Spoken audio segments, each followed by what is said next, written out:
episode. What an episode of Star Wars television. Have some. This is an immediate reaction. This episode came out an hour ago, and as we are wont to do lately, we just pounced. We pounced. Too bad Adam is stuck in the Rishi maze again. Yeah, it's tough. we don't have Adam again this week for a pretty electric episode. Like this episode, just so much going on in terms of reveals, like more combat on screen than we've had in a while, like saber combat. Yeah, I think Obi-Wan we got quite a bit, but this is probably the most I've seen in one episode. Like I think just constant saber combat.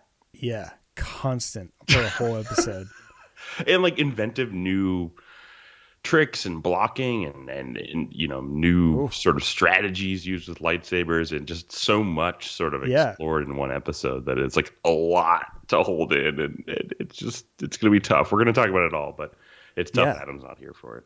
I know. He'll be back next week. We're gonna trade, which will be good to catch up. But yeah, man, it's some things old brought back with the Master's bracers and helmet, the material they're made out of. That was exciting. Right. Oh, wait, can we talk about just the use of the helmet to batter lightsabers into dysfunction? Like just to render them inoperable?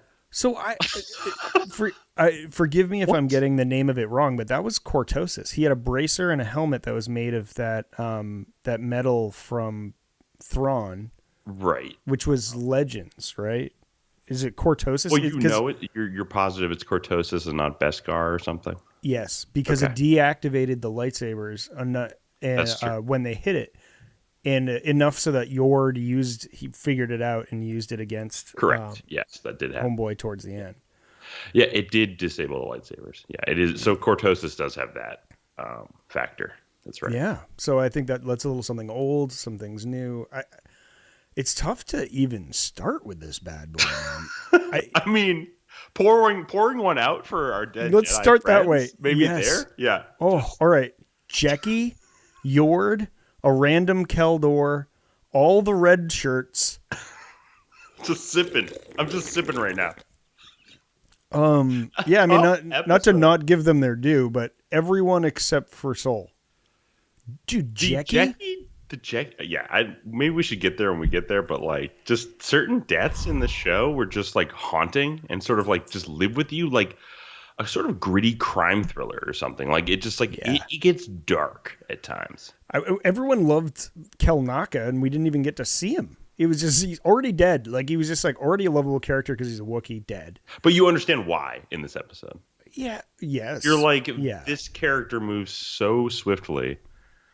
And it renders has so much power, and basically can, has the cortosis helmet, has all these tools and instruments. Like this character is just bent on destruction. And when you're bent on destruction and you can use the Force at a high level, that's basically what we see in this episode on display, which I thought the helmet was enhancing or amplifying this Force power. Because, I mean, Force pushing like 8 Jedi at once, that was huge just to start last episode. And so...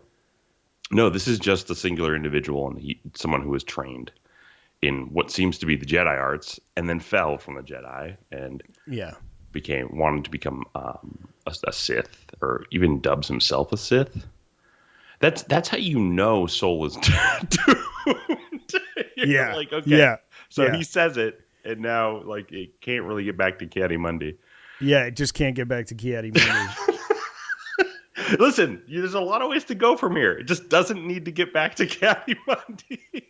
Right, but I mean, we've got Soul and totally not Osha going back. Wait, it's totally Osha though. What are you talking about? Not only did we predict the Chimera stuff, we also predicted, I think, that there would be a switch at some point. You guys did. It's too promising of a dramatic sort of. You and Adam both thought it. I'm not convinced that you didn't see this on some leak or something. But I did not. Okay. No. Yeah, I did not. I was like, they're not going to. I'm like, it's too late for a switcheroo. They're not going to do it. It's not going to happen. And then they did it. So good call, buddy. I do remember y'all saying that. Yeah, makes sense. Yeah, it does from a certain point of view. But one character, I think the Master knows, or Chimera. I want to, major spoilers. Chimera, yeah. No, I was thinking that. I was like, oh wait, by the way, if you tune into our podcast, we're going to be spoiling everything. Yes. Yeah. Chimera, the Master. Yeah. I mean, to quote Dennis Green, and this is a SportsCenter reference from the 90s, so no one's going to get it, but they are who we thought they were. And we let them off the hook. 7 titles. They are who we thought they were. Yeah. Yeah. And it was just, and there was even like a wink to the crowd that was like, he's like, come on, you didn't even get a hint, or you didn't even guess. Yeah, there's like you didn't even have a feeling it was me. Yeah. But what's great is that next layer, right? Which I think we alluded to last week, which is like we now get this backstory of Chimera, who it's like, who is he? Like he apparently Yord knew him. It's you, Yord says in the episode. Yeah, when they get close, when Yord uses the helmet and they get close, before wow. the next I missed that. He's like, it's you, so he like recognized him? Yeah, he recognizes him. Oof. That's huge, man. It's major, yeah. That happens. That's pretty cool. And then Yord's just unceremonious death is brutal. I mean, Jecki too. Jecki was cleaning house. Jecki was like a standout combatant in this episode. So when you see the saber training last episode, and she is just wielding that Boken Kendo sword like quite well. Yeah. And then in this episode, you see that she could have been the best. One of the best. All time. I know. She's really skilled. Yeah, it's so funny except for that, like the massive like Wookiee saber. She's just like, I'm like, how are you even wielding that? It's like swinging a log around. Like, yeah, I just like that she's such a justice seeker, and she's like, you stole Kelnaka's lightsaber. Like, she was dual wield on you. I'm gonna go dual wield. Let's go. Oh man, yeah, and it says it shows that like. I was thinking like Soul chose well. These are all things I'm thinking during like a battle. I wasn't just like, oh, this is just like dumb, like action. It was Soul and Jecki working together, and then fighting Chimera as Chimera's like about to kill May, and then I think Jecki like uppercuts his saber away. It's like the blocking for that was just amazing. Yeah. I was like, okay, this is the prequel level stuff that I think Leslie I heard her talking about early on, where she was like, you know what, no one's done it like Phantom Menace, and like I'm gonna go there, and I was like, you did, and you succeeded. It was fire. The combat was fire. Yeah, dude. It had me feeling some kind of way. I was like, let's go. And then like when Soul had the killing blow, you see like Soul go dark for a second. I was like, do it. Oh, do it. Everyone at home was sitting on the couch. Yeah, because do it. You are the Senate. I really wanted to kill him because I'm like, then where's it gonna go? Like it'll go somewhere even weirder. Because I love it that the show's just going bonkers. It's just like you can feel like the show's speeding up and getting stranger and like going in fun new directions. And, now, I mean, we got the switcheroo. We still have our main characters. But at that moment, I was like, do it. Yeah. I sort of understand the pacing of the show a little better now. I feel like the first 4 episodes can feel meandering, or can feel like we're just going down all these character alleys, but we're not really getting to any real truths. And then this episode just explodes, and then it's like these truths are very important, and we're doubling down on them. And it's like, okay, well now we need to finish this journey essentially. And I love this as a sort of like pivot episode towards the back half of what I imagine to be some pretty incredible sort of flashbacks and backstory sort of explored with Soul and Chimera, because Chimera seems to have been a Jedi or been involved in the Order or something. Yeah. I think a lot of truths are going to get exposed, and this is where I think we might be in a danger zone for you, where you're sort of like, don't like put a giant black mark on the Jedi if it's going to correct everything that comes after it. Just me. No, not just you, but you've been outspoken. I feel the same way. I have the exact same way. Yeah, and this episode does a lot to sort of like, flex that discussion point where it's like, you know what, like, what are you? Are you going to violently attack me from behind right now? That's very Jedi of you, Soul. Like just calling him out constantly on anything he does that seems like overly aggressive. I know Kymir's kind of a troll though. Yeah, but Chimera has already murdered. Like he's basically numb to the pain that he's just I mean, it's kind of prescient, right? It's like everything can be like put through a lens to make you seem like the bad guy, if worded the right way. There's a way to hate on everything. The Jedi are just utilitarians, and utilitarians are just gonna always have the flaw of trying to help the most people possible and decrease pain, and that is just gonna lead to a madness, and that's so obvious, But don't increase pain so much around them, that of course, and then. So I don't know. We'll see what happens in the past here with Soul, and Soul did something terrible. It turns out. I wonder though, man, because so we get a meeting of May and Osha, and Osha was like, May's like, Osha, they brainwashed you, and that's like, I'm sorry to bring politics into our podcast, but that's kind of a current sort of thing. So I wouldn't be surprised if like Leslie has it both ways. Like we're able to, like, the Jedi are the Jedi we know, but there's a way to twist truth that can make good people be bad and do bad things. And if that's really going to be it. Sorry, right. Free range animal around here. So I don't know if that's good. That's kind of the way I see it going a little bit. I don't think they're gonna besmirch the Jedi. I think it's because they've been the Jedi we know the whole time. And I mean, I know you were saying like they could have literally brainwashed her.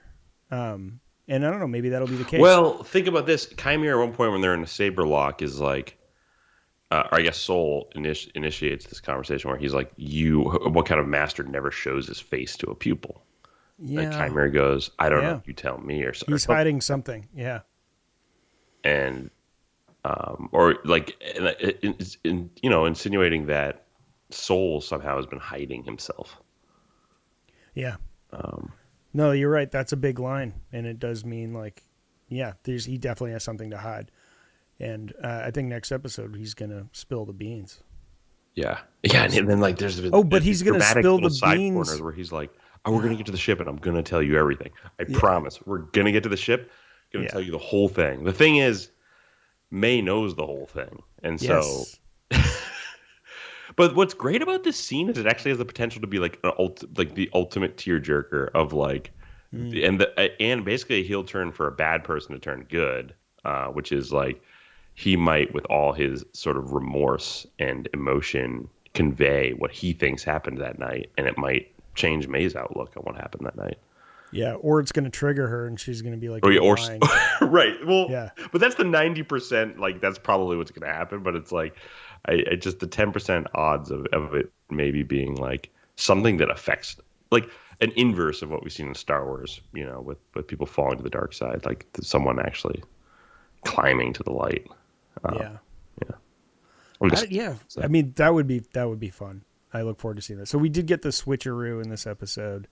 When they got separated, and it's May's plan to steal Osha's clothes and go the other way. And then we see Chimera claim Osha. Funny sort of body switcher I mean, he episode. Just puts a blanket on her. I didn't. You're the apprentice now? Is that what sort of happened? Well, my question for you was like, do either Soul or Chimera not know they have the other girl? Because I felt like even Soul was like, And I really noticed the way that May moves opposed to Osha. May, when she walks... Yeah, May is different whole body language, yeah. Yeah, she walks a lot like her mom, her mother in the show. Yeah. Like very this like slow, like very deliberate, focused walk. Yeah. And like a slinking or something. It's, yeah. Yeah, oh yeah. It's and almost like a catwalk or something. Yeah. But I think Soul saw it when she's like, "Hello, Soul, it's good to see you are okay. Let me come with me." And he's like, "Yeah, I don't like how weak Soul is in the show. There, so he did best. Chimera was going to kill him, but again, it just looks like a huge, he just looks like a corrupt person at that point because he's so ready to kill, and he just cuts when it shows. And again, this is just shouting out to Lee Jung Jae, the actor, his performance there when he's has the saber up about to strike is just the best sort of cutaway I've seen in a long time, of just a Jedi, just the emotion on a Jedi's face. I just thought it was really, really cool. He's got the look down. He was just whoa, this Jedi is over the edge. This is epic. I mean, it reminded me a little bit of Luke when Luke lost it on his dad, Yeah. And he was just, but is the dark side stronger? I don't know, but it sure made Soul a more fierce competitor. The fact that it was melee fisticuffs at the beginning. Yeah, can we talk about that for a second? So at the very beginning, we basically start. So this is kind of maybe where I thought it was going to go was we're mid fight, it's in media res. When we come back, those a bunch of those Jedi are dead. Yes. Just it's going to kind of cut into the action because it just makes sense. I don't know. It's hard to just have them initiate a fight. It's better to kind of in media res it. When he cuts away to the jungle and it's the master fighting, or at this point just a helmeted mysterious phantom character that's fighting a bunch of Jedi and just taking them out one by one in just melee. And it was 5 on 1. Yeah, it was 5 or 6 on 1, and I was and it wasn't too crazy. It was a lot of just running around with a single blade lightsaber and just blocking at the right time, but vicious and fast paced. And you're saying, sort of is the dark side more powerful if you're just releasing full aggression and accepting your darkness and tapping into it? In this episode, the argument is you could write the thesis, we're seeing a lot more exertion from the dark side individual, and through that exertion they are actually their stats are just off the charts. Yes, well said. I mean, I feel the answer to that is to go deeper into the light to figure out a way to defeat a person like that, and I feel they're kind of ambiguous. But isn't Vinestra Row the other shoe to drop here, where you want to see what the apex of the light looks like? Yeah, you've been questioning this character and thinking she's holding some sort of mystery or some secret, or she's somehow involved in the Sith, in this sort of Sith appearance. But no, I have a feeling this character is going to be the ultimate sort of light side incarnation of you want to see what you can do with a lightsaber. You can actually bend the blade and right. You want to change really its cool, physical properties. So can we do a quick power ranking of all the Jedi and Sith we've seen so far? Oh, you want to do power level ranking? Yeah, because and maybe can we throw in Qui-Gon and Obi-Wan just for scale? Sure. Yeah, I love this because then we can argue about sort of who's where. Yeah. All right, so for the next 30 minutes and then get back to the episode. Yeah. Yeah. No, yeah, go for it. We could start at the I guess everyone wants to talk about who's at the top, right? At the bottom we've sort of I don't know, because I want to add Inara in there. Carrie-Anne Moss's character, she was no slouch. She was pretty strong, passive, and so she was just being a pacifist and not fighting and sort of blocking, and it was right. Honestly, I think Kel Naka's got to be down there. Didn't look like he put up much of a fight. See, I have a feeling we're going to go back and see Kel Naka in another flashback, and I have a feeling that this possession of Torben is set up for the possession of Kel Naka because it sticks in your brain. In this episode, you get commentary on when you fight the Chimera character, the Master, he sticks in your brain. Yes, and then and then I think May or Osha says the on the witches of Brendok, my people, they could do that too, essentially. And I was is Kel Naka making those symbols and drawing on the wall because it's stuck with him? Was he possessed at some point? It makes me think the Torben possession was set up for a major Kel Naka possession, and then Kel Naka whirling around with a lightsaber. I wouldn't want to be a Jedi in that encounter. I love that call, Grant. Yeah, I love that call. Why is he? Because why is he doodling all over the wall? Like he's still not over it. he's That's not. all I know. Yeah, he's not over it in a very unique way. I'd still all right. So we'll put Kelnaka a notch above, but I'll put like the other three. Torben. I mean, there's obviously a bunch of red shirts at the bottom that get like wiped out without like really much of a fight. But then you get to like our main four. Torben and Inara, I think, are in there. Kelnaka. Sol seems to be stronger than them. And then obviously Chimere is stronger than him. So like where do you put if Chimere is kind of the top at this point, where do you put Vernestra? We don't really know yet, right? That's what I'm saying. I think Vernestra is going to be like above Chimere, essentially. Yeah, and you're going to be I like, would say so the Jedi, like practicing the Jedi arts can lead to here, essentially, which is like apex. Right. The good does defeat the dark, and I mean, if you're Vernestra, which is like an all-time badass. Like you don't have that character in the show. She's not going to fight at some point because that character is probably the most powerful combatant in like the Jedi Order for the last 500 years. Yeah, I don't know who's more powerful. I know. And again, if you got to read the High books Republic, really highlight this. Yeah, like Vernestra's a really, really, really likable character. She's a cool character. So where do you put Qui-Gon and Obi-Wan? I mean, maybe we don't need those two. I'm finally finishing The Living Force. Well, Qui-Gon did discover the path to, existence in the Force after death. That's like, I don't know what that does for you in like the stats charts, but I feel like I don't know, that seems like a big thing. Yeah, I mean, he did lose to Maul and Obi-Wan beat Maul, but I'd still put them kind of even. Honestly. These are the two problems I think Star Wars has, is that it has the Ki-Adi-Mundi problem, which, denies involvement of the Sith for millennia before the prequels. And then the other problem it has is it's like Qui-Gon Jinn invented Force ghosts. There can be zero Force ghosts or interactions between dead masters and their Padawans before Qui-Gon Jinn, which is extremely tough because I think it's a quintessential part of Star Wars, and it could have been earlier on too. It just like never it didn't connect. I think you could smartly sort of put it, and there's ways to do it that I think is not exactly a Force ghost, or maybe you see like a tangible face, somehow. Yeah.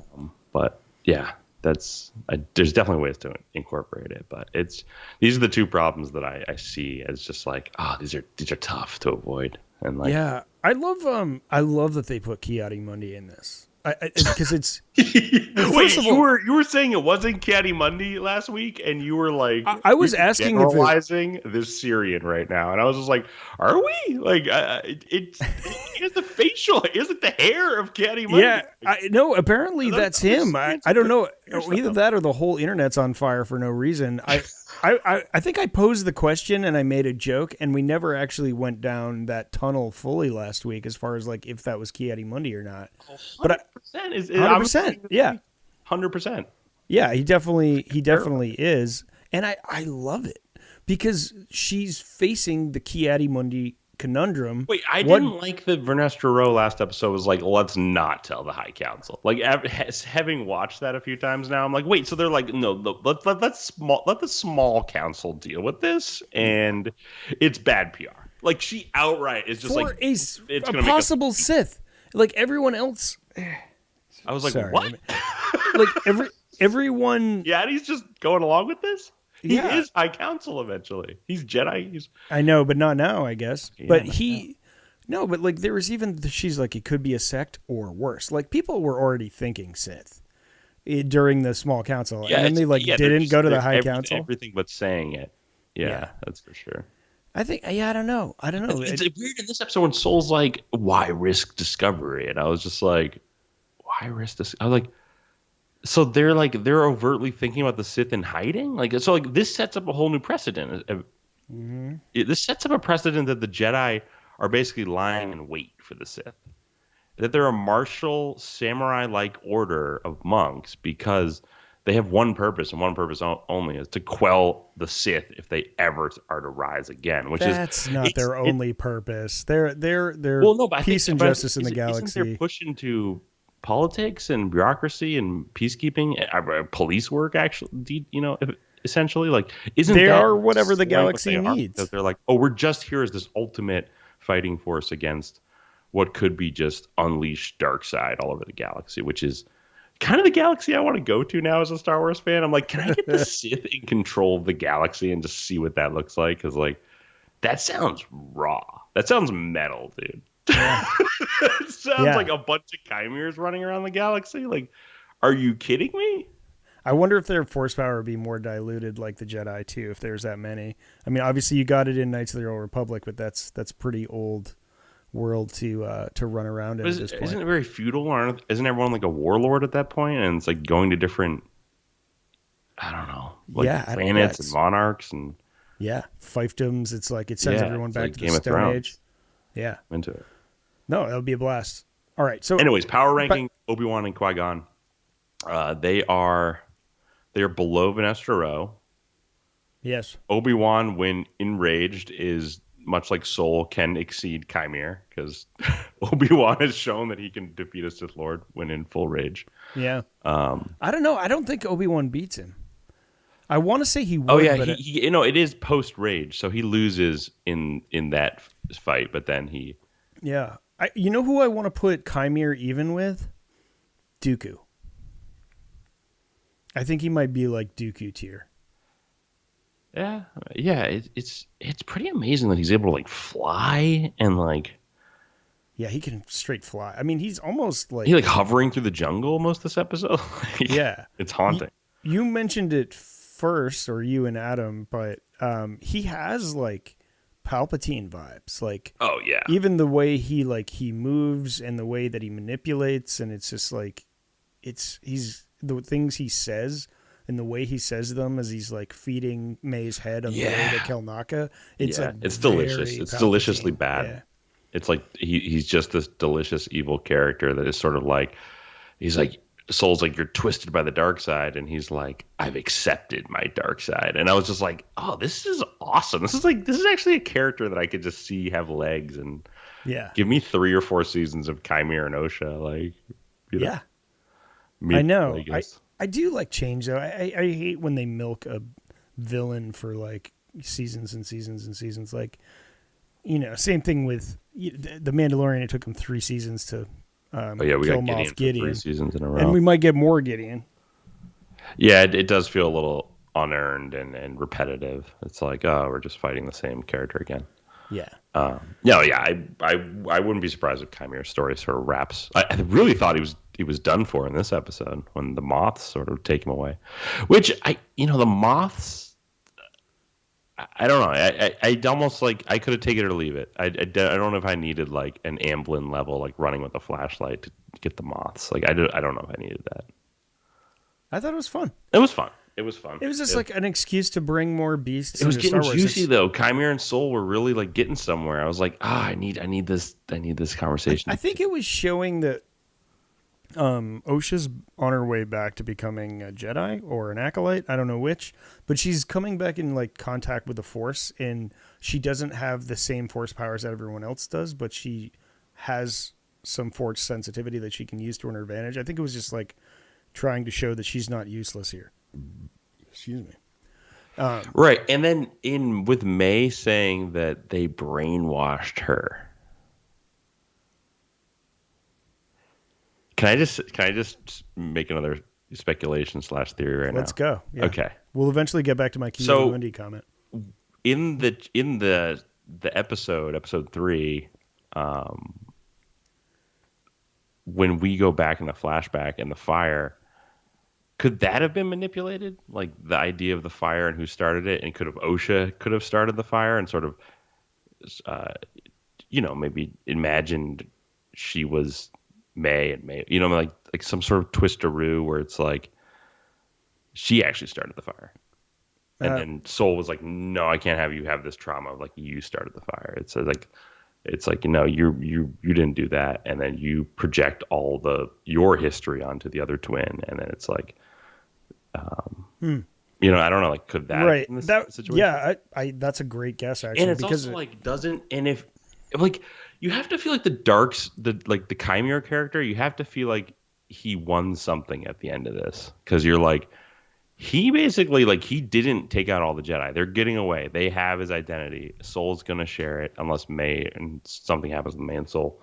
Um, but Yeah, I think I actually I like that a lot because I think it's sort of like it sort of lets the Jedi think they're doing a good thing, and it's not the worst thing in the world. He's just sort of like, or the he's Jedi trying took to the protect dark her. twin. The Jedi took the dark twin to mitigate like the dark side, right? And like stop the dark side from having power over this dyad, if this is a dyad or something. That's pretty extreme. Is That that means interesting? And then it's like they took it's the just dark like twin, this. brainwashed the dark twin into thinking that they're not that dark and they didn't cause the fire, and their backstory is actually of peaceful, like holding butterflies and being interested in the So Jedi. the whole way Just back, like her whole nice memories. stories. What? That's wild. So because I was like, it's not that you're not talking about a single event anymore. You're I'm talking talking about about like, the entire all thing. of her memory. Yeah, the entire all the memory we saw. All of I'm sure her some memory. of it's real, but I'm sure some of it is sort of like twisted, right? Or like it just seems that whole that perspective. That's a lot. That'd be huge. A lot. If you just like they nuke her brain and just like fill all of her memories in like Matrix style in an entirely different way. That's a lot. I like it though. I like where you're going. There could be something in there that's what is brainwashing typically? Like what is? I mean, I could see it around an isolated event. Okay. You know, like the fire itself. Like you didn't start the fire. Someone else did. Sorry for the Billy Joel reference.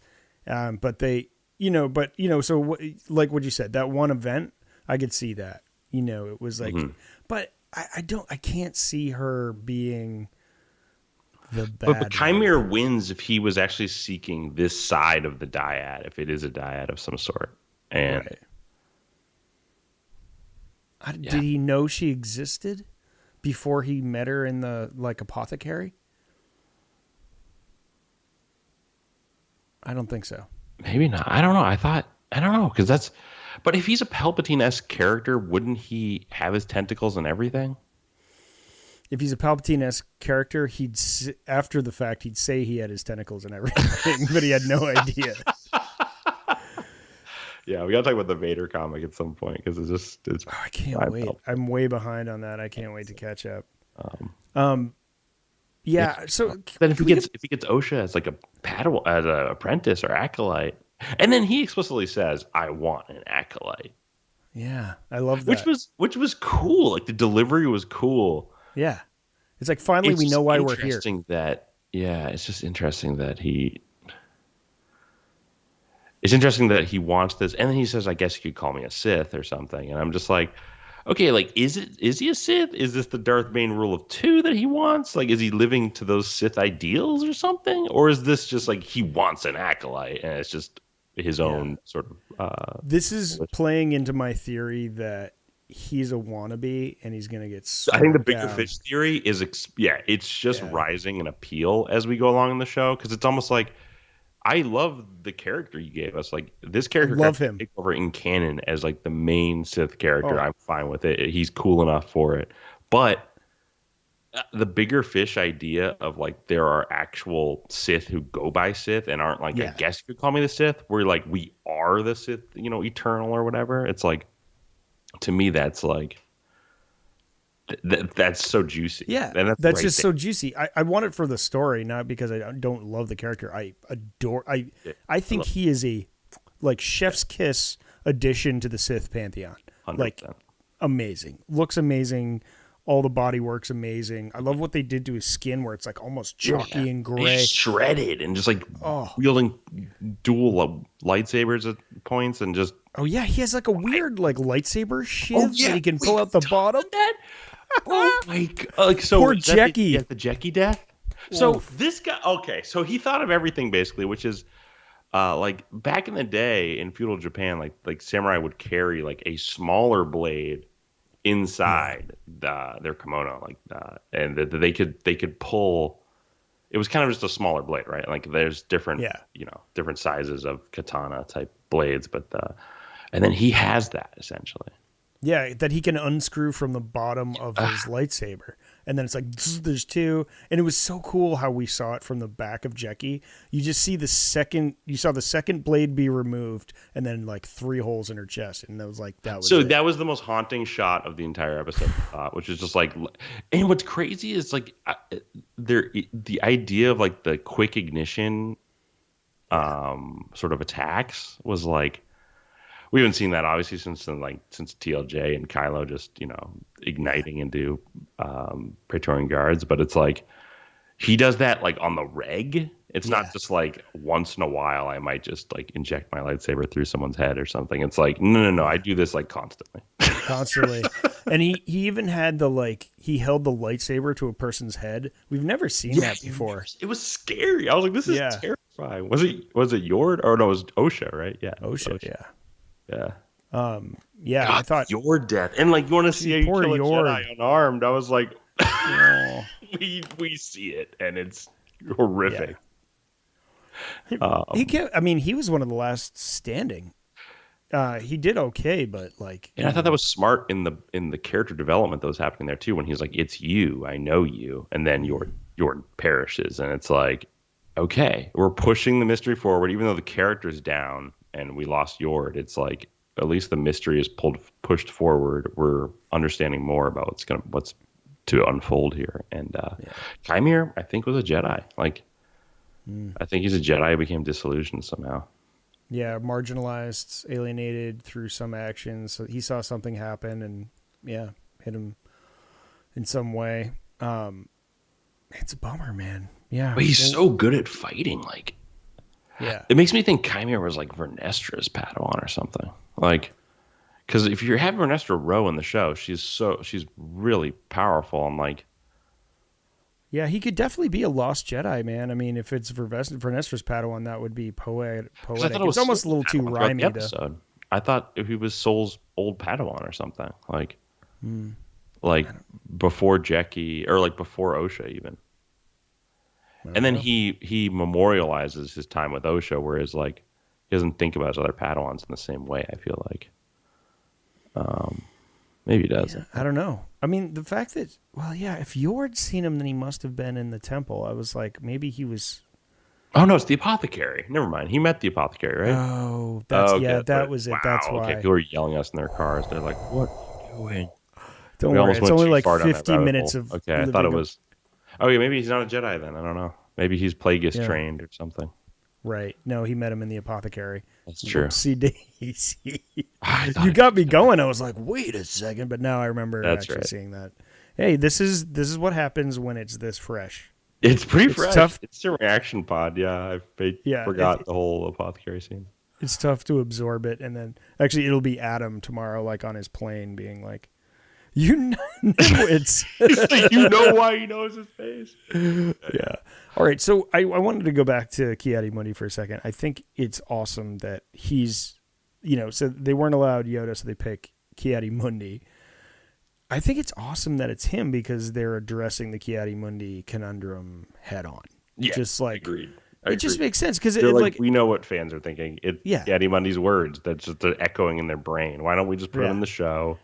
And then he's here in a corner, and over here we're gonna have a Sith just draw saber on a bunch of Jedi, and then over here they can't get to him. They cannot reach him. The word does not get to him. It's over here. I think it's most likely that Vernestra takes out Chimere, or gets the kids back. Like I don't know if it needs to be. It's also killing him. Do the Sith and then she just lies to him. Yeah, I agree with that. I also feel like do the Jedi cover up that a Sith murdered like 7 in their rank, and it makes them look so weak? It's like the Sith are not only back, they just like killed many of us and then ran away, and it's like you would cover this up if you're Vernestra Rowe, given what we know so far about her character. Yeah, very political. She's trying to manage the Jedi optics. Yeah, I mean, you wouldn't if you told the galaxy that the Sith were back, it would cause chaos, mass chaos. And upheaval. Yeah. So you just bury that, I guess. But no, you would though, right? Like if you were in the council meeting and the vote was up, you would vote to bury. Yeah, probably. Really? I mean, I love this. Well, would I personally?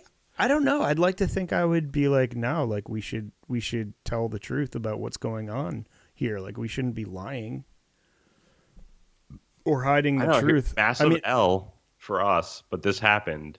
And, Sith, proclaimed Sith still at large. Like, I just think you would bury that. Like, it just seems too dangerous. It's like, I don't know. Well, if the Sith lives, probably wouldn't mention it because it's an ongoing Jedi investigation. But if they kill him or if they take him out, I probably would be it. I'd probably tell everybody that wanted to listen. Yeah, of course. Like, loud weddings, quiet funerals. But it's just reinforcement, and the whole internet went bonkers this past week. It's all fueled by like trolly terrible people. But I just think I'm so happy I'm free and clear of they're going to tell us. And social and all this nonsense surrounding Star Wars. Like, it is so nice to come at it from like, I'm a fan with a bunch of books behind me. Yep. Run a Star Wars RPG and then like do this podcast, and like that's my interaction with Star Wars. I don't read any of the articles. I don't read anything that's going on. It's just like, and then I like to, I love this show. I just think it's fun to sort of like get into the details and sort of like break it down. And there's so much. That's a very healthy way to look at Star Wars. I have one subreddit that I follow. I follow High Republic too, and Mandalorian.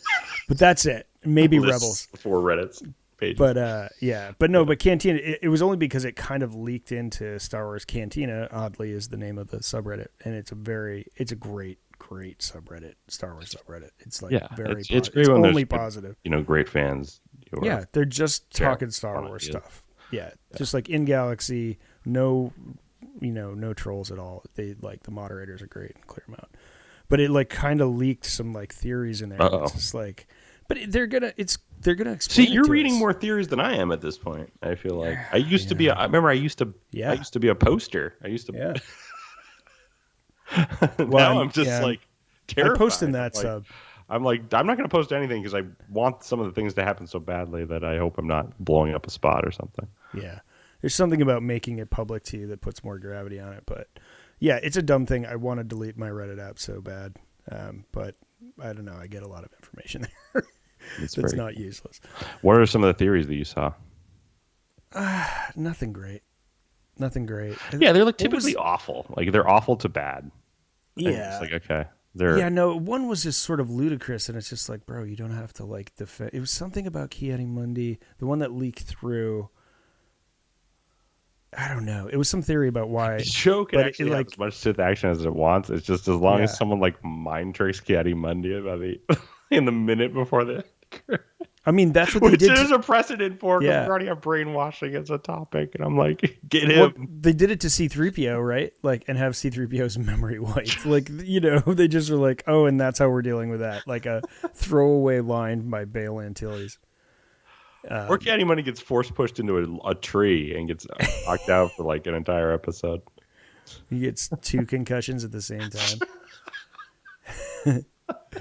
Yeah, I think I really think Vernestra will take care of the situation and then lie to Ki-Adi-Mundi. He's back there. He's not front lines. I think Vernestra is going to just do this solo mission. Like when she finds out it's Fubar, she's just going to go in and handle it herself. Oh my! The second that she's heard, dead Jedi, like she's is coming out.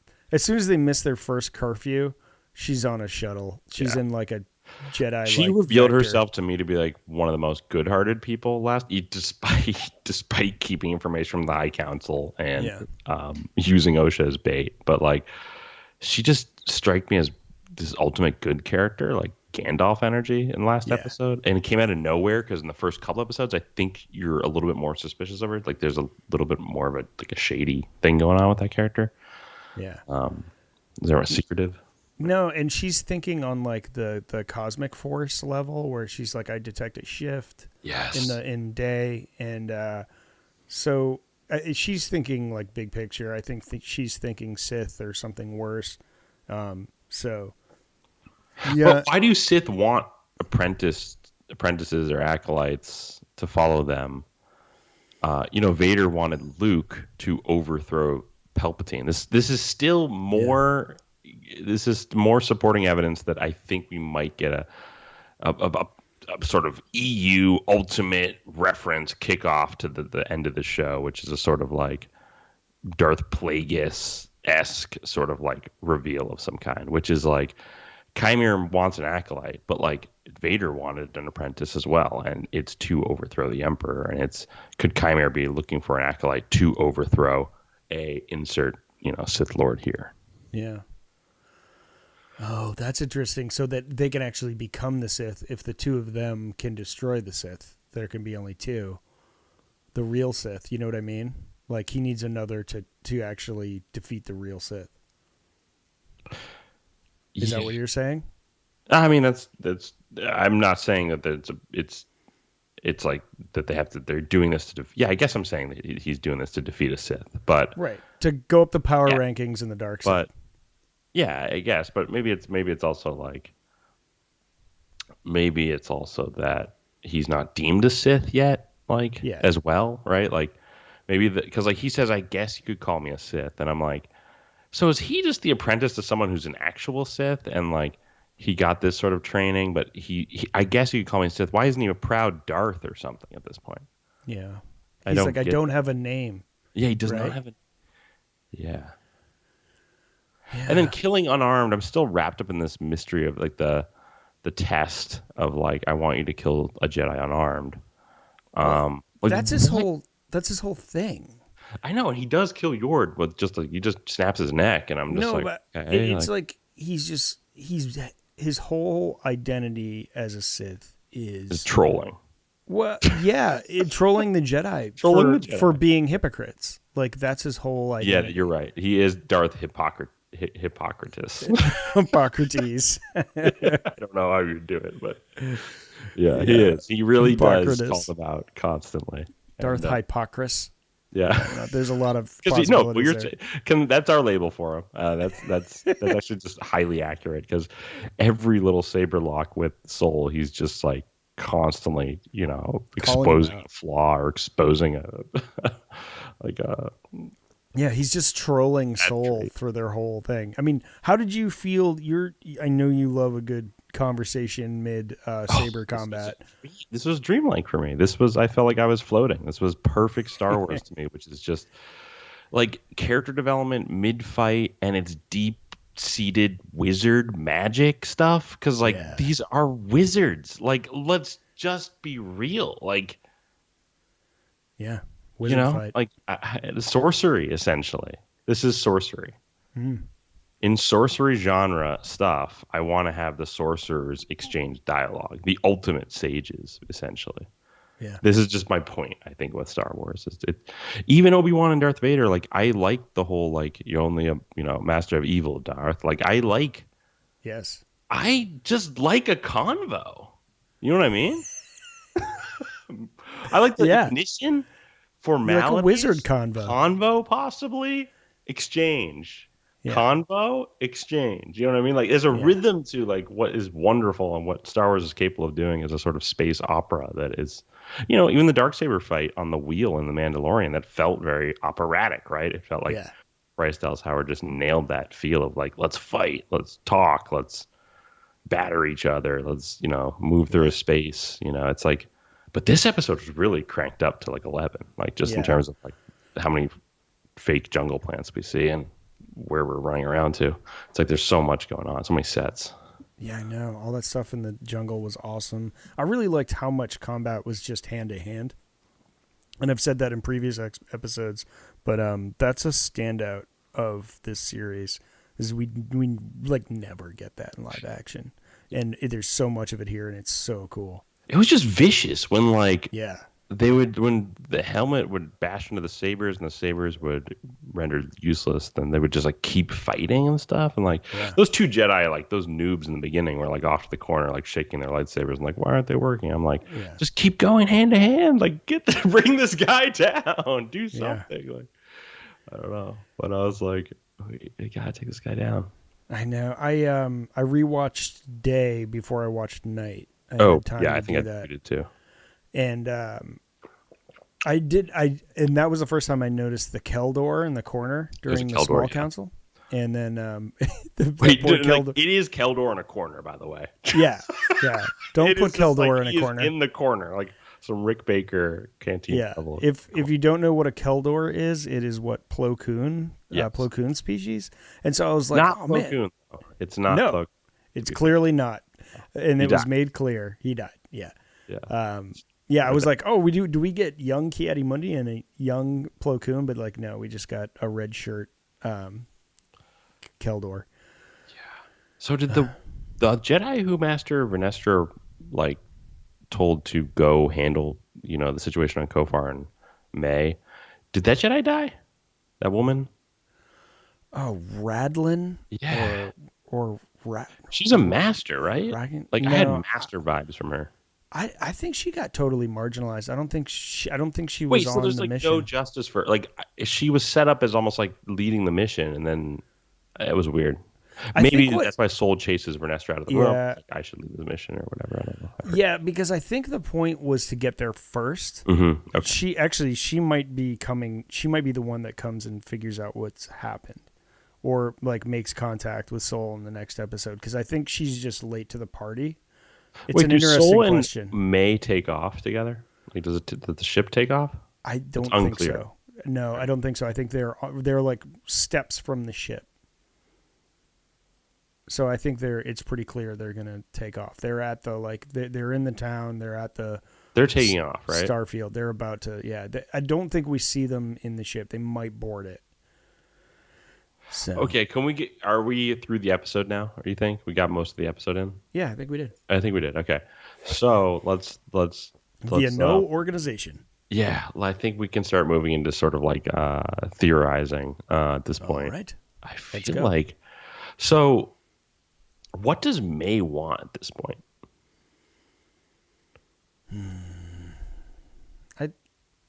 I don't think she wants to be with her sister. There was a tear came down her face when her May hugged her. Or wait, did you say May or Osha? Yeah, so final part of the episode, we should probably just talk about that real quick, is May and Osha do confront each other in this episode. And that's not a minor detail. These are the main characters of the series, essentially. And so this is a huge moment where they confront each other, and Osha just eventually just tries to arrest May after May confesses her love to her sister and, all this stuff. Yeah, it was a touching moment. Talking about who they are together. And she's like, I love you, you know, which is like, should be a good thing, but is it? Osha. But she starts crying, like a tear goes down her face, and then she tries to, Osha's face, like she doesn't want to be like attached to a well, it's also like the people with heavy emotions commit heavy deeds of violence in this show. That's almost what the show's trying to say. People who are very in touch with their emotions commit crime, essentially. Crimes of passion, right? Crimes of passion, right? Like that's sort of what I'm getting from this entire series in a lot of ways, which is like, to be in touch with your emotions, you might be a stronger, saber combatant like Chimere, or you might, or you commit atrocities because you're in the name of some sort of connection to someone or something, and it just feels like it's a major comment the show is sort of making, and I'm like, I don't know if I agree with that entirely. I feel like one can be in touch with their emotions without I think giving it's into the worst of their emotions. I agree with that. I think maybe what they're trying to say is that it's attachment. Like you have to be, but like you really need to rein it in. But when attachment gets in the way, things get really ugly. It's like a really slippery slope into the dark side, and I don't know. I think the soul is too attached. And again, when you're empowered, it's like with the Force. Essentially, it's gonna cause a lot of ripples, right? And so it's like this is very impactful for these characters, essentially. So I get it. Yeah, I think it's going towards the more dispassionate Jedi that we see in the prequels, where they're very much against attachment, and they do help other people and are there for peace and justice, but they're very, very close to their vest with emotions. It feels like they're scrupulous, but like for nothing. Like they're constantly denying like missions that feel like good detective work, or like things that could really unturn a stone that they're trying to right. But it's like if they allowed Qui-Gon to train Anakin and then go back and free the slaves, it's like that is like enmeshing the Jedi in a situation that they're very passionate about, that they're very attached to, that's very personal, and it could risk some bad side effects. That could be why they were like, nope, we need to focus on these other things right now and avoid that with like the plague, and ultimately Obi-Wan and Anakin don't go back to free the slaves. Because of a situation like this. I don't know. Maybe that's too big of a jump, but I do feel the attachment thing. Is that proposed at some point? That Anakin and Obi-Wan want to go back to Tatooine to free the slaves? Not yet. Not that I know. Oh, I was like, did that happen in the comics or something? That's what I mean, but like, shouldn't they have? Right. It's like, right. I mean, there's like, talk about being utilitarian. It's like, let's solve some of these major outer rim sort of crimes and criminal activity right away. But again, it's like, it seems like there's a vastness to the galaxy where like that's Hutt space and the Hutts are just these gangsters. And it's like, I don't know. It sounds like you're making excuses for my guys. I think they might. No, there's no excuses for the Jedi at all. I'm just saying, like, I think that's what the story group and that's what the creatives are like. That's essentially the creative direction is like that whole area is essentially like untenable because it's like with crime and corruption. It's still the true outer rim, like where they don't have any jurisdiction from civilized space or whatever you want to call it. Right. They don't even have they don't use Republic credits. Right. They're way out there. Yeah. Yeah, that could be some of it, but still, I think they might mention it in the first Obi-Wan and Anakin comic. I think Anakin mentions something about it, or he still has visions of his mother or something like that. They flirt with it, but they don't really address it head on. If memory serves, which it rarely does. But yeah. Do you think we get Yoda in this series at all? From that quote from the writer, which seemed legit, that I saw, they tried and were denied. But if I hadn't seen that, I would say that's super interesting. Yeah. That is super interesting. I don't think they want him showing up. I do think Yoda is like the key. He's like the keystone to unlocking Star Wars and its mysterious past, essentially. And if he's being saved for that could be like he's marginalized in most of the High Republic too. It's like they're he got his day in the sun. I mean, he's the Grand Master of the High Council and during the Twilight of the Republic. That's pretty great. I think he's amazing. Like, he's a top 3 character in Star Wars or whatever. Certainly top 5. Like, people that like he brings all the nerds to the yard, right? But like I don't want to. I think the risk is that you don't want to overuse him because you don't want to diminish. I'll make 2 bets. Gravity. I bet there's a Plagueis type thing, and I bet there's a final council shot of Yoda in the council, no speaking lines, just there. Maybe poof. Maybe it says something. Maybe there's some because you know what I miss actually is there's a baby council exchange in the prequels where it's like each of them would just like say their piece and it would just go around in the circle and like you get a little bit of that in the small council, but it feels like everyone's rushing around with a data pad and I'm like no, I need them to like kick back, have a nice like Tatooine sunrise at their with on ice right next to them. Like I need them to be relaxed. Yes. Yes. No, I love that. Seeking. Yes. That like true Jedi vibe where it's like we sit and we look at amazing sunsets. Well, and so maybe rushing around the data pads and all these urgent Jedi rushing to these criminal matters. It's like, okay, that's great for the front half of the show. What if the end half of the show is like, and we saw how powerful the dark side was, and we saw how emotion and attachments and high energy placed on all these different specific targeted goals can lead to just disarray and chaos and death, and it can just all go askew. Can you show me the Jedi who have it all together at the end of the show, essentially, where it's like these guys, this Jedi Council is never coming off the rails. They actually have a great fix for the situation just after one sort of passing of the torch in the room. Yeah. You know what I mean? Like please give me that at the end. Like and Vernestra, show me Vernestra as the ultimate light side. Yeah, I mean, I think I need to see like some epicness from the light. I would love a scene where it's a very quiet moment with Vernestra when she gets the news and maybe she goes to get sage advice from Yariel Poof or Yaddle or something like, Oh, like please don't don't evoke their names. I don't know. Getting too excited. Maybe she does get some advice, or maybe she really finds her center. But like some quiet moments with her where she's got to like gather herself, figure out what to do, and then go out on a mission to save them. But I know what you mean. It's like you need the gravity of Jedi to breathe a little bit. There's also the whole thing that like a truly attuned Jedi is basically like Alec Guinness is Obi-Wan essentially, where it's like at the end of Rebels where Darth Maul confronts him and he is just like, you know what? Yeah. This is no big deal. Yeah. And guess what? I'm just going to like meditate and think about this moment, and then I'm going to strike once. I will strike one time. One time. Violence will occur in one moment, and then it will end. And you will see that the pacifist endeavor is just superior. You will experience a perfect death. Yeah.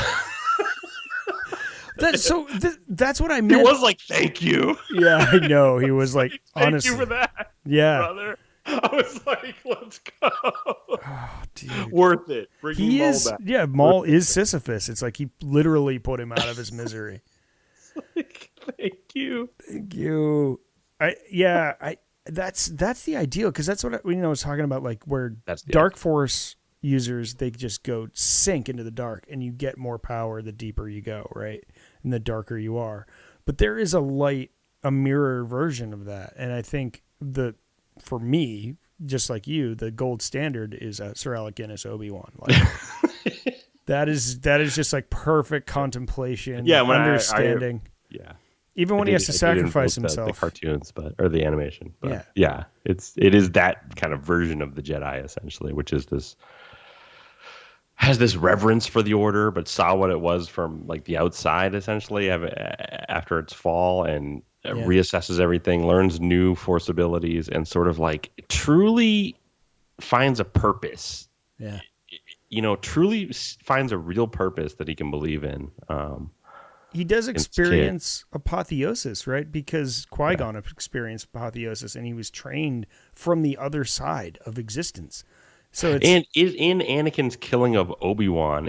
So this is like a great read that I hope people do. I don't know if people do it, but the read is like Vader kills Obi-Wan, but is that sort of a chain reaction towards bringing Vader back to the light? Is that the first domino that needs to go down? It's like, I need to vanquish my ultimate nemesis, so like I feel relieved, and like my rage can be soothed slightly, and so my son can win back my heart, essentially. You know what I mean? Like, is the Obi-Wan character essentially setting that up? It's not said. It's true. It's just a subtextual layer that you can read into as a fan, but it's definitely there. It's definitely a read. I think the like literal read of that scene is that like he knew he would become a Force ghost, and so he knew he could actually do more good from that position than his physical body. But that's a very boring one. I like what you're saying. Because, well, I think why can't they be both? Though? Yes, I think it can be both. Saying it's both. It's like that's one side of the prism, whereas the other, the main gaping top of the prism is essentially he wants to communicate with Luke during the Death Star, approach. That's for sure. The trench run. Yeah, he definitely. Yeah, but no, I like that too. It's like, okay, Anakin, is this what you want? You can. Yeah, have is this it. what you need? A like, very unsatisfying, like victory for Anakin, and he's just like, and what have I done? And has to think about it. And I mean, and also like that's a heavy moment for Anakin. Maybe not Vader, but I mean, right? Like they were brothers. And I think, if Vader had killed Obi-Wan on that weird moon in the Obi-Wan series, I think it would have hit him like a ton of bricks. And that could have set him on a new path. So, yeah, I think you're right. It's the first domino towards the redemption of Anakin. Yeah, it's basically like it needed to happen or something. Yeah. Yeah, that's so much fun to think about. I love thinking about that stuff. That stuff is like, you know what? Can we talk about Jackie for another 20 minutes? Yeah. Dude, we should pour so much out for Jackie. I thought about you when I was watching this. I was seeing Jackie just going, dual wield saves. Oh. I was like, whoa, like this is what I've been waiting for, honestly. And yes. because you always see the Darksiders go dual wield, but I don't know. I guess Anakin dual wields against Dooku, but that was fire. She was fire. As compelling or more compelling than the action scenes from Logan. That Daphne Keane is X-23 in Logan, and she's so good in that movie, just jumping around the screen, just murdering mercenaries and stuff like that in that movie. And then in this show with the sabers, and like, it was so good. It was like, I don't know if Daphne Keane is doing the stunt work herself, but like outstanding stunt work, honestly, because she doesn't have a helmet. And I know that like definitely some great stunt choreography with the master character. That's a helmeted character.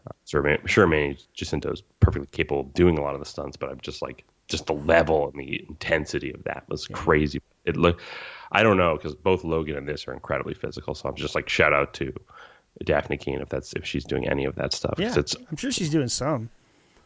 Yeah, no, that it was just so fun to see. I loved the fight choreography. I adored it. It was so great. I have to watch this episode like a couple more times just to understand some of the movements. Yeah, what I was looking at, I was actually just like, oh man, I can't wait to watch this again. I was like, is that Saresu? Is that?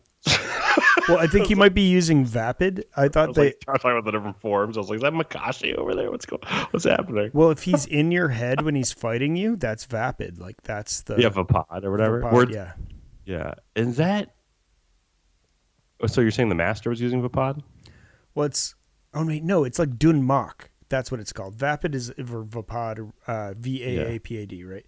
That's Mace Windu, I think, uses that. But I think it's Dun Mok is the Sith form that like where they like intimidate you with their mind as they're fighting you. And it sounds like Burzum, like Black Speech from Middle Earth. Yeah. What's that called? What's the saber form called again? Dun Mok, I think. Dun Mok? Oh my gosh. That's just, I'm pulling that out of my... It's intense. I've never heard of that one. I've only know the Jedi form. That may be just the other name for Vapad, I think. Okay. I'll have to go check books, my like a lot again. of the books that go into that stuff, they're like, it's also known as this, and like they really get into the different. Yeah, but that's the one that definitely the Darksiders use with the mind tricks at the same time. Because they at one point say his movements are unpredictable. I've never fought anyone like this before. Yeah, Yord. Rest in peace, Yord, bro. So Yord turns out to be actually just a good, like, well-rounded Jedi, and everyone was talking trash. Yeah, and on like podcasts I like and things that like are healthy communities, a lot of people were just like, Yord is just a police officer. He's the worst. And I was just like, no. I never thought that for 1 second. I was just like, he just cares. Like, have you heard of duty? Like, I don't understand. He's got a little Obi-Wan in him, honestly. Like, I kind of imagine Obi-Wan's a little stick in the mud, Like, he's just like a stickler for the rules. But he had his, like, really shining moments. Using the helmet, though, improvising, like, he wins some points at the end. Yeah. Like, they're all dead. But there was, like, really great Jedi moves. And you're right, that was one of them where he used the helmet to deactivate his saber, but he's still the Master's saber, the red one, like, destroyed, right? Whatever else. And I was like, oh, there's a chance. Nope. Yeah, I was like, oh, he's going to get him. No. How cool would it have been if they actually killed the Master? Because then it would have, like, then I have no idea what's happening. But ultimately, they just were flirting with our... We knew, though, I think months before the show came out, we were like, so all these Jedi have to die, essentially? Like, when we saw the teasers for, like, all these ignitions, we were just like, okay, so these people can't make it out, essentially. Or something. We'll see. And then when you have a Darksider get on board a ship with Soul, it's like, well, like he could be doomed too, and it could just knock it out. You know what I mean? Like it's very easily could knock it out. Yeah. My thought was like, so here we are. There's 3 more episodes left. Wait, so much happened in this. 3's a lot. Like there's a lot we could still learn here. Yeah, that's what I mean. I'm like, so my gut says they're gonna draw out this like switcheroo, this trading places. Me too. Like time passage of time. But like that's what my heart says, but my mind says like both people are like onto them. Like I think they're gonna figure out in the next episode that they've been switched, and it's sort of like what do they do from there? Because they're not. It's again this sort of they can't impersonate each other because they don't know who each other is anymore.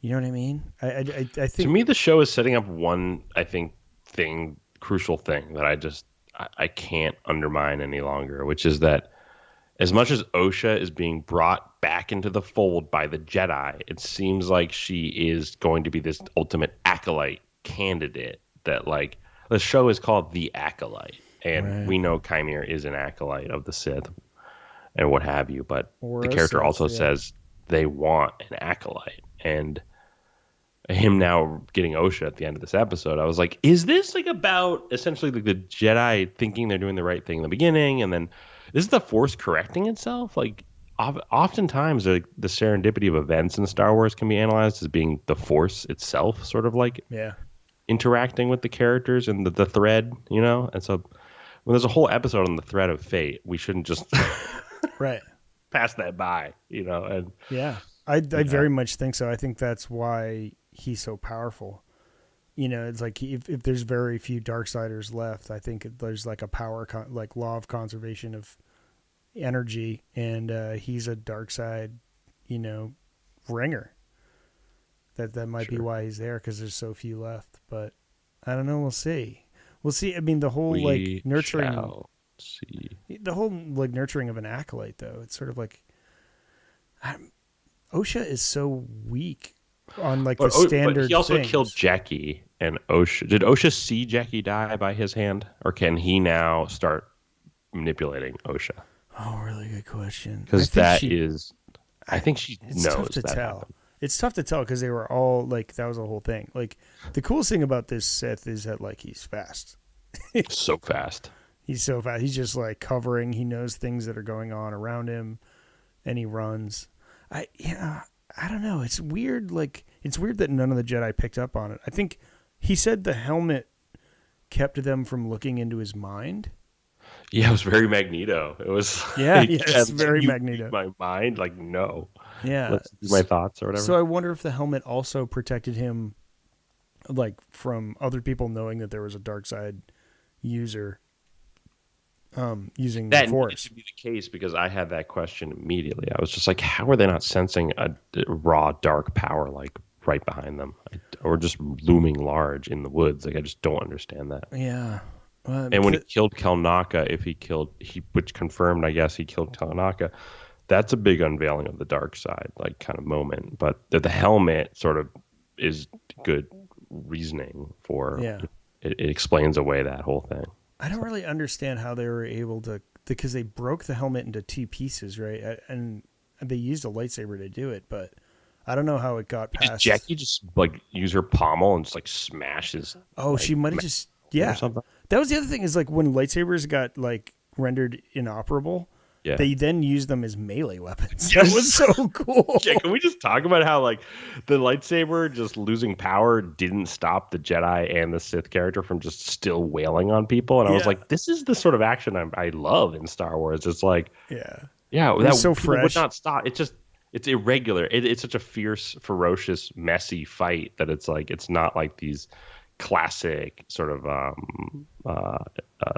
samurai showdown type situations. I mean, to think of like a Jedi bludgeoning a Sith in the helmet with a deactivated lightsaber, like we saw that tonight. I need to rewatch this episode right now, because like Jackie is on fire, like fire. MVP. I don't know, like, oh yeah, I had no idea. Like she didn't flash anything earlier. Wait, so and then she's a like minor elite character in the show, and she just pops out on top in this episode as being like the fiercest fighter among all the Jedi around her, and I was just like, are you kidding me? Like, this is the sort of Jedi action I want. You know, it was just perfect.